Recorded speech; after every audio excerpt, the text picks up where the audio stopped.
What's up, everybody? Welcome to Indie Comics Review. This is the show where every week I review 3 indie comic books. If that's the kind of content you find interesting, be sure to hit the like button and the subscribe button. Also, if you'd like to support the channel, there's a link down below to my Alternative City shop where I sell comics, t-shirts, buttons, stickers, and more. So let's get started right away with our first book, which is Alice Ever After. And it is written by Dan Panosian, and it is drawn by Dan Panosian and Giorgio Spalletta, and is on the Boom Studio Comics label. Return to Wonderland in this twisted sequel by superstar artist and writer Dan Panosian, known for An Unkindness for Ravens and Canary. Perfect for fans of Mirko Andolfo's Mercy and Luna. Alice first visited Wonderland as a child. Now, as an adult, it's her only escape from a cold, strange reality she finds herself living in. But in order to return to her fantasy world, she'll need something stronger than mushrooms that change her size, and is forced to resort to crime to feed her growing addiction. Will Alice choose to escape from her uncaring family and childhood trauma in Wonderland, or find the courage to face her demons in the real world? Alice has become a sad shadow of what she once was as an adult.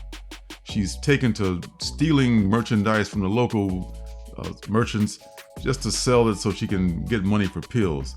And she's fallen into a bad company with this guy named Morton, who's a ne'er-do-well who just exploits her and uses her in a very pimpish kind of way. At one point, she's caught stealing by a shopkeeper, and she's going to be sent to prison, if not for this one fellow who's named Mr. Proud, who's taken pity on her basically, and offers to not only just pay for the item, but to take care of the shopkeeper's taxes, since Mr. Proud is apparently a somewhat powerful, upstanding member of the community. Alice at first tries to appreciate this, but once she's outside, Morton just gets her back into his clutches, and they take off with the merchandise without so much as a thank you to Mr. Proud. Alice's father is a upstanding dentist in this community, and he and the rest of her family have just about had enough of Alice,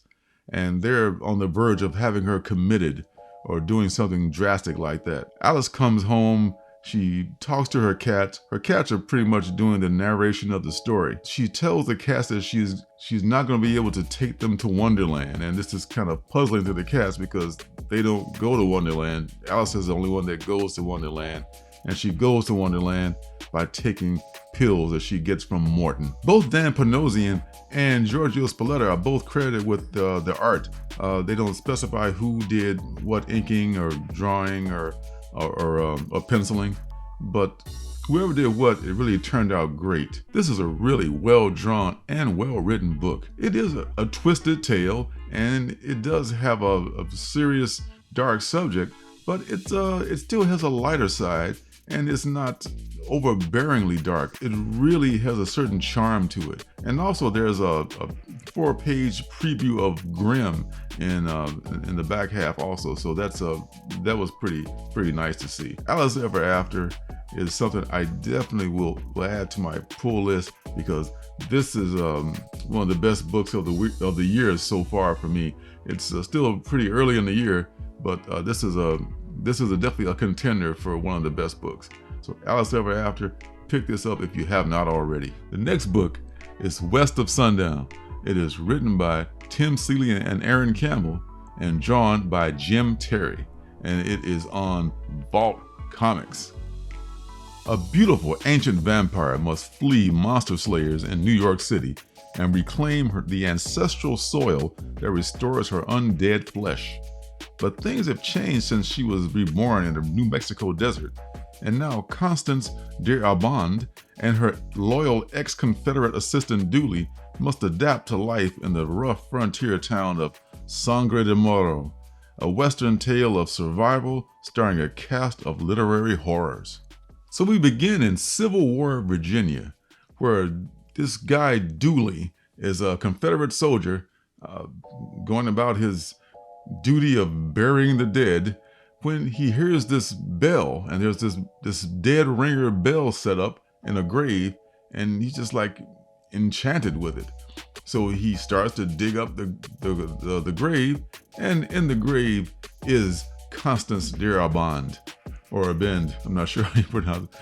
Constance Darabont, and she's this vampire, and it looks like he is under her thrall, because she doesn't bite him, but he willingly comes along and becomes her servant. So they move to New York City.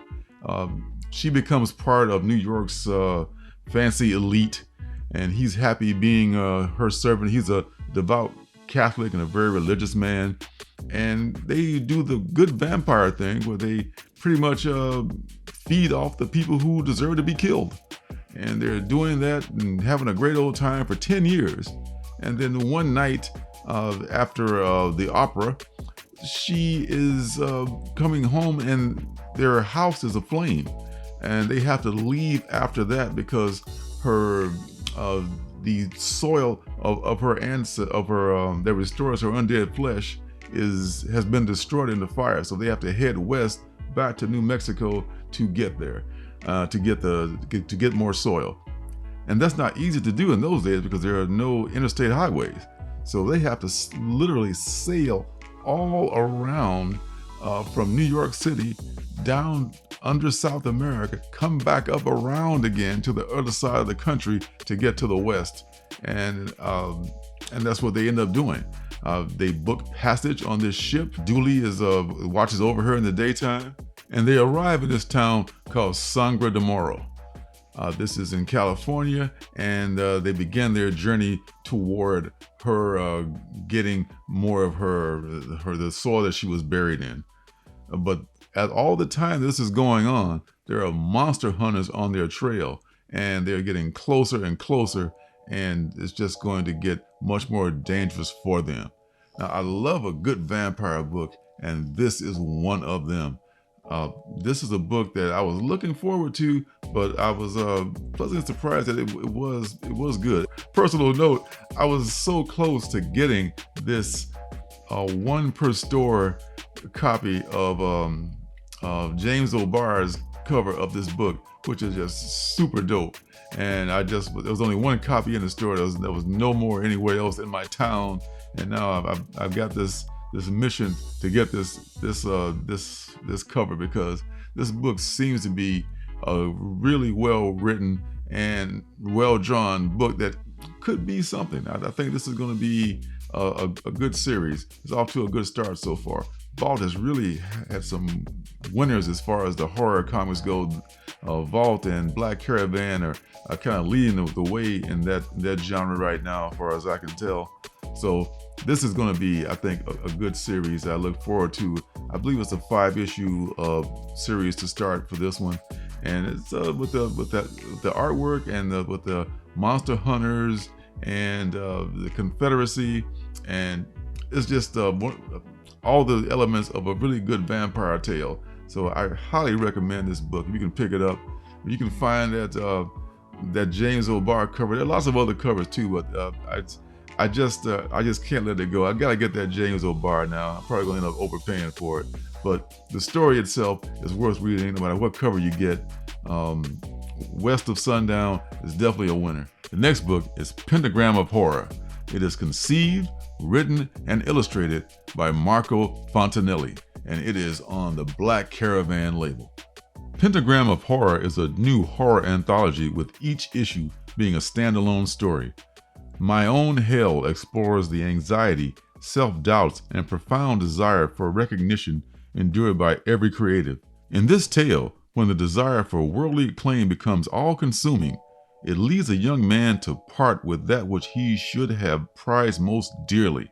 All too late, he finds that a blind pursuit of recognition can strip its victim of their physical and mental health, and sometimes even their very soul. Pentagram of Horror is not so much a comic book story as it is pretty much, to me, like a piece of prose that's illustrated. This is a really well-drawn book. This reminds me a lot of this book called God's Man by Lynn Ward. That's a book that's pretty much all woodcuts, and it's no words, but the artwork is just stunning. If you can compare that work, which was done like many years ago, to this, there's a lot of similarities in the style. The subject matter is very dark as far as that goes. It's about basically a young man struggling, trying to achieve greatness through his talents and willing to do anything, including sell his soul, to achieve that end. It seems like he uses some sort of a spatter technique to fill the page with ink and paint, and the palette is just as dark and foreboding as the subject matter.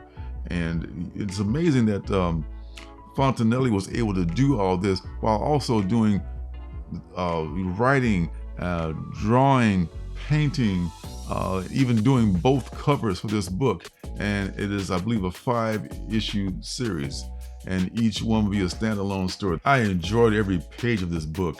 It's well worth a $5.99 price tag. It's funny, he has like a not approved by the Comics Code stamp on the cover, as I guess kind of an FU to the old Comics Code. Even if you don't care for the dark subject matter of this book, I think it's worth checking out just for the artwork alone. This is a fantastic work of art by Mr. Fontanelli.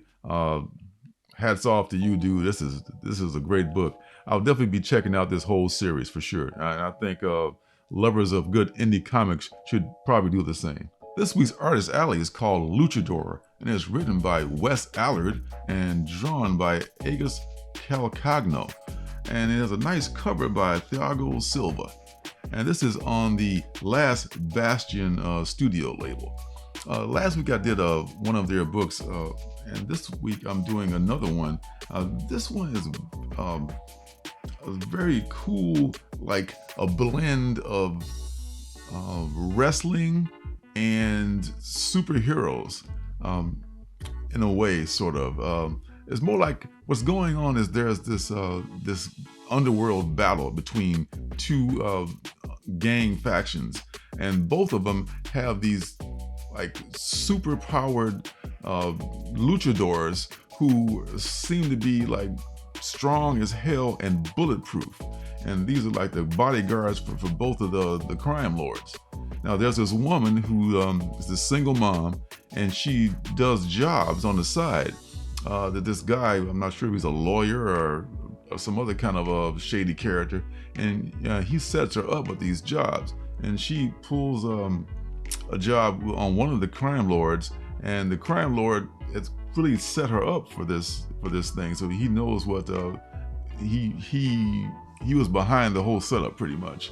So and then the crime lord comes over and kidnaps her son to make sure that she's going to be able to do his bidding and steal this item from the other crime lord.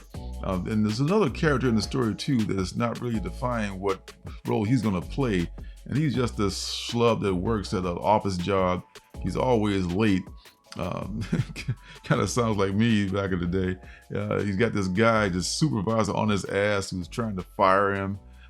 We haven't figured out what role he plays in the story yet, but he's going to probably play some role at some point. Now, Luchadors are a very well-made book. It's the artwork is good, and the story is engaging as well. And it's written with a great deal of snark and wit. And then there's more back matter, and then in the back matter there's also more character designs and samples from the next upcoming issues. It seems like these characters have been around in other issues. If you go to their website, which I will leave a link to their store, you can see other books where these characters appear in as well. I think this may be one of their flagship books, Luchador is. I can see why. It's really a thick book. It's $9.99, but it's like a 50-pager, it seems. It's a big book. It's at least a 50-some page book, and it's got a lot of great art in there. And like I said, it's something that I think people should be.